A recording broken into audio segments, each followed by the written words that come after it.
Ang Katniel ay isang love team na binubuo ng mga Filipino aktor na sina Catherine Bernardo at Daniel Padilla. Magkasama, madalas silang lumabas sa ilang mga pelikula at serye sa telebisyon ng magkasama bilang fictional couple. Ang kanilang romantikong relasyon sa totoong buhay ay naging paksa din ng interes ng publiko.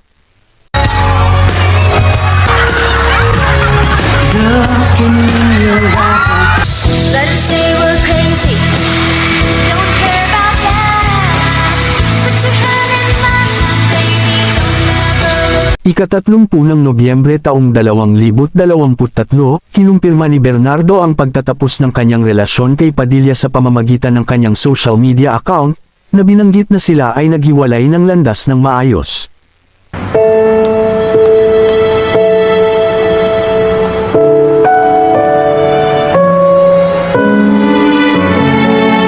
Ang mga terminong nauugnay sa love team ay hinanap ng husto ayon sa Google Trends sa Pilipinas kasunod ng kumpirmasyon. Ang balita ng breakup ay iniulat din sa Malaysian at Singaporean news outlet. Matapos magwakas ang tambalang Katniel, agad na pumasok ang tambalang Alden Richards and Catherine Bernardo. Matatanda ang 5 taon na ang nakalipas nang magsama sila sa isang pelikula na agad nag-number 1 sa takilya noong mga panahong iyon. At magpahanggang ngayon, pinapatunayan ang lakas ng kanilang on-screen chemistry. Ating balikan ang kwento kung paano nabuo ang Kathden at ang sekreto ng tagumpay ng kanilang love team. Ito ang tambalang Kathden, Love Team Success Story. Pero bago ang lahat, ay inaanyayahan ko kayong mag-subscribe sa ating channel, at i-click ang notification bell, para lagi kang updated pag nag-upload ako ng mga bagong kong video.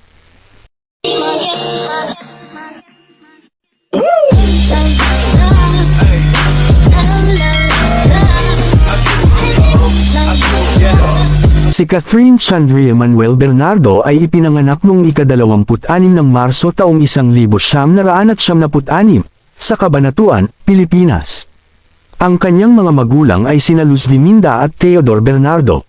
Pinalaki siya kasama ng 3 magkakapatid, 2 magkapatid na sina Chrysler at Kay, at isang kapatid na si Kevin. Siya ang pinakabata sa kanyang pamilya. Si Bernardo ay pinalaki bilang kaanib ng Iglesia ni Cristo. Bago ang kanyang acting debut noong 2003, dumalo si Catherine Bernardo sa Flower Lane Montessori Children's House sa Cabanatuan at kalaunan ay lumipat sa OB Montessori Center sa Quezon City. Noong 2011, dahil sa kanyang abalang schedule, sumali siya sa programang homeschooling ng Angelicum College.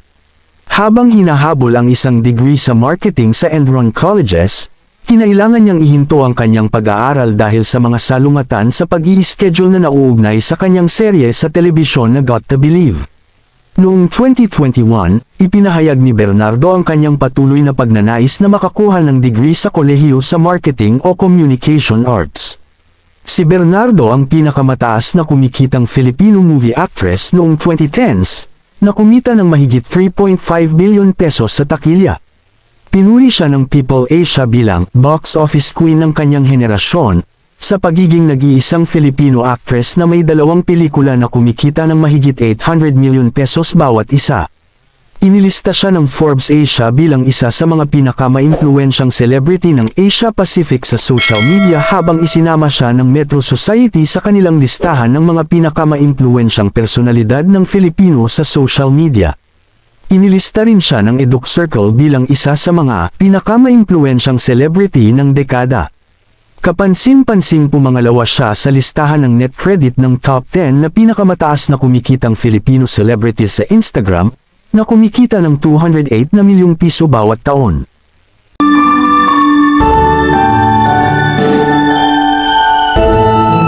Ella! Ano ka ba? Ang aga-aga nang bubwisit ka. Unang lumabas na magkasama sina Catherine Bernardo at Daniel Padilla sa 2011 television series na Growing Up. Ginampanan ni Bernardo ang papel ng high school student na si Ella, habang si Padilla naman ang gumanap bilang kanyang kaklase na si Patrick.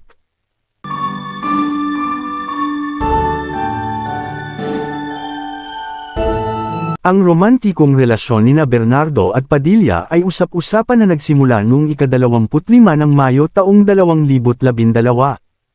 Si Deej nag-start na magparamdam or magpakita ng intentions nung patapos si Growing Up. And then, nung Princess and I, nung nililigaw pa rin siya. Pero simula pa rin ng Princess and I, naging Gayunpaman, ang mag-partner ay hindi kailanman tahasang nag-anunsyo ng isang relasyon hanggang sa huli. Lumabas sila sa kanilang unang primetime series na Princess and I, kung saan sila ang mga pangunahing bida. Dito! Hindi kita binato dyan, edi sana tostadong hotdog ka na. Salamat ah! Ang kanilang unang feature film together, 24/7 in Love, ay ipinalabas noong Nobyembre taong 2012. Plan ko mag-interview ng mga tao.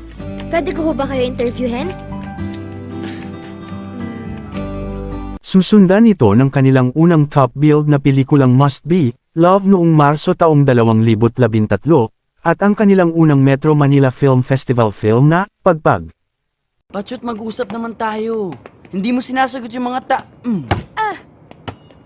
Ano ba? Itinampok ang Katniel sa 2015 film na Crazy Beautiful You.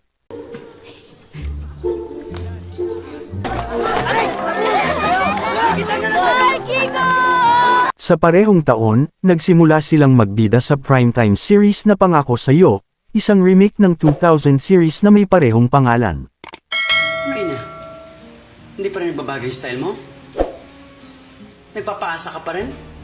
Nagli-lead on ka ng mga tao, tapos iiwan mo sa ere. It was a business decision. Inaalam natin hindi totoo yan. Tingin mo may kinalaman to sa past natin? Noong kalagitnaan ng 2016, sinabi nina Bernardo at Padilla na, exclusively dating, sila sa isa't isa ngunit tumanggi silang magbigay ng ibang detalye sa kanilang relasyon. Ibinahagi ng mag-partner ang kanilang unang on-screen na halik sa pelikulang Barcelona, A Love Untold. Sabi mo, kiss kita. Ba't ko naman sasabihin yun? At bakit ko naman gagawin yun if it did not ask for it? Eh baka gusto mo lang talaga ang halikan. Si Bernardo ay nagbida sa 2019 na pelikulang Hello Love Goodbye, kasama si Alden Richards, na naging bahagi ng Aldab Love Team kasama si Maine Mendoza. Ang Hello Love Goodbye ay kasalukuyang pinakamataas na kita na pelikulang Pilipino sa lahat ng panahon. Kabayan! Ikaw naman, di mo man lang tinikman yung mga drinks na ginawa ko sa'yo kanina. Ang mag-partner ay muling nagsasama sa streaming series na The House Arrest of Us na unang inilabas noong Oktubre taong 2020. March 1, the day we broke up. Ano to? Ang huli nilang proyekto sa telebisyon na magkasama ay ang 2022 series na Too Good to Be True. Coach naman, parik agad. Di ba pwedeng mag-LQ muna tayo? Paano ka mas malala dyan yung nangyari sa'yo? Sugod ka na naman ang sugod. Milyon-milyon din ang kinikita nila sa kanilang mga endorsement. Katulad ng isang maagang Valentine's Day treat para sa kanilang milyon-milyong tagahanga, inanunsyo ng value mobile brand na TNT si Daniel Padilla bilang pinakabagong endorser nito, kasama ang kanyang tunay at real-life sweetheart na si Catherine Bernardo bilang isang TNT katropa. Daming kontenta! Ganyan pagsikat. Mula sa Hello Love Goodbye, pagkatapos ng matagal at team na paghihintay, sa wakas ay mapapanood na natin ang Hello Love Again. Ang excitement ay umabot sa mas mainit na paghihintay ng mga tagahanga ng 2019 blockbuster na Hello Love Goodbye, at nakatanggap ng kapanapanabik na balita, ang pinakamamahal na kwento ni Joy, na ginampanan ni Catherine Bernardo, at ni Alden Richards bilang Ethan ay nakatakdang magpatuloy sa isang inaabangang sequel, ang Hello Love Again. Mahal na mahal kita, Joy. Walang araw na hindi ko inisip na sana marating na natin yung future na pinangarap natin dalawa. A future with no goodbyes. And in that future, Joy, you have a home in me. Ang Hello Love Again, na pinagbibidahan ng kapamilya actress na si Catherine Bernardo, at kapuso actor na si Alden Richards, ay umabot sa panibagong milestone, dahil ito ang naging unang pelikulang Pilipino na kumita ng mahigit 1 bilyong piso, sa takilya sa buong mundo. Inanunsyo ng ABS-CBN Films noong November 23, na ang anabangang romantic drama film of the year ay kumita ng 1.06 billion pesos sa worldwide box office.